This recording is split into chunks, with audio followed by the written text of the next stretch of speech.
30 থেকে 40 minute enjoy করতে পারবেন আপনার স্ত্রীর সাথে, গ্যারান্টি সহকারে কথা বলছি।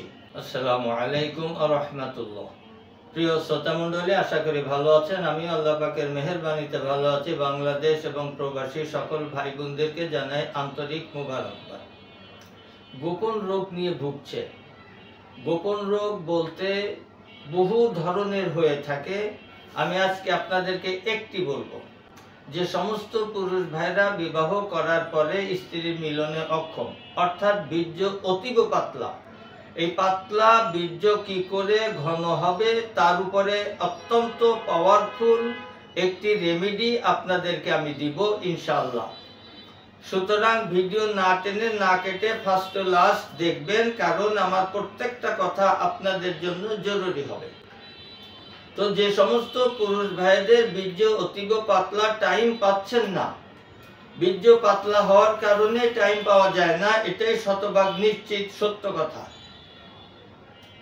আপনি 1 কেজি তেঁতুল বীজ নিবেন, পাকা তেঁতুল বীজ নিয়ে এটাকে শোধন করবেন। শোধন করার পরে চূর্ণ করে সুতি কাপড়ে চেলে পাউডার করে কাঁচের বয়ামে রাখবেন। আপনি যে কোনো বানিয়াতি দোকানে নিতে পারবেন। ভেজাল হওয়ার সম্ভাবনা শতকরা 95% হবে বিধায় আপনাকে শোধন করে নিতে হবে।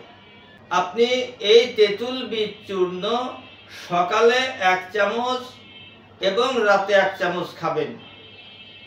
অবশ্যই রাত্রে খাওয়ার পরে দুধের সাথে 1 গ্লাস কুসুম গরম দুধ নেবেন, 1 চামচ পাউডার নেবেন। ডায়াবেটিস না থাকলে 2 চামচ ন্যাচারাল মধু নেবেন। সকালে অনুরূপ খেতে পারেন, নতুবা শুধু পানির সাথে মধু মিশ্রিত করে 1 চামচ পাউডার খেয়ে নেবেন।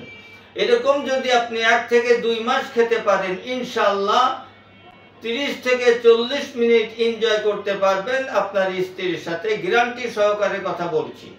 সুতরাং আর বিলম্ব না করে নিজের দেহ, নিজের সুস্থতার দায়িত্ব রয়েছে, সেই সুস্থতা থেকে বলছি, বিলম্ব না করে নিজেকে কষ্ট না দিয়ে আজই সুচিকিৎসা গ্রহণ করুন, সুস্থ থাকুন। আল্লাহ সেই তৌফিক আমাদেরকে দান করুন, আমিন। আজ এখানেই শেষ করছি। আসসালামু আলাইকুম ওয়া রাহমাতুল্লাহ।